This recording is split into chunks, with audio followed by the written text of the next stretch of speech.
Friends, আজকে আমি বানাবো কাঁকড়া দিয়ে পাট শাক ভাজি। আসলে কিন্তু খাবারটা খেতে সেই স্বাদ। তাহলে চটপট বানিয়ে ফেলি পাট শাকের এই নতুন রেসিপি। আমরা এখন আমাদের বাগান থেকে পাট শাক তুলতে এসেছি।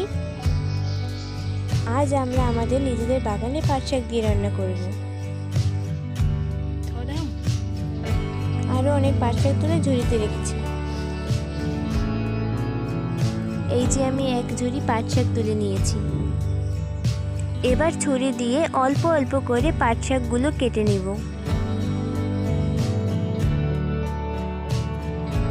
পাট শাকগুলো কাটা হয়ে গেলে ভালোভাবে ধুয়ে নিতে হবে। পাট শাকগুলো কাটা শেষ। এবার ধুয়ে কিছুক্ষণ জল ঝরানোর জন্য রেখে দিব। আমি একটা পেঁয়াজ ও কয়েক টুকরো রসুন নিয়েছি, এগুলো এবার কেটে নিব। পেঁয়াজ ও রসুনগুলো ভালোভাবে কুচি করে কেটে নিয়েছি। পরিমাণ মতো তেল নিয়ে গরম হয়ে গেলে তাতে দিয়ে দেব 2টা গোটা লঙ্কা, কুচি করে রাখা পেঁয়াজ ও রসুন।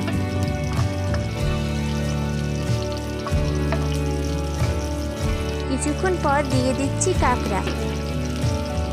এবার ভালোভাবে গোল্ডেন কালার করে ভেজে নিতে হবে। এবার দিয়ে দিচ্ছি পরিমাণ মতো হলুদ গুঁড়ো ও লবণ।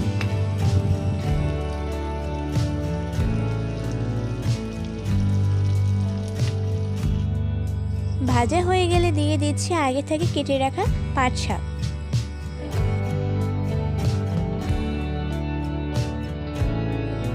এবার কিছুক্ষণ চুলায় রেখে নাড়াতে হবে।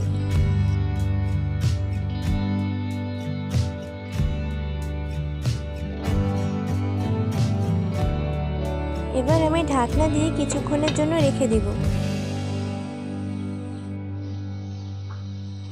তাহলে কিছুক্ষণের মধ্যে রেডি হয়ে গেল আমার তৈরি কাঁকড়া দিয়ে পাট শাক ভাজি।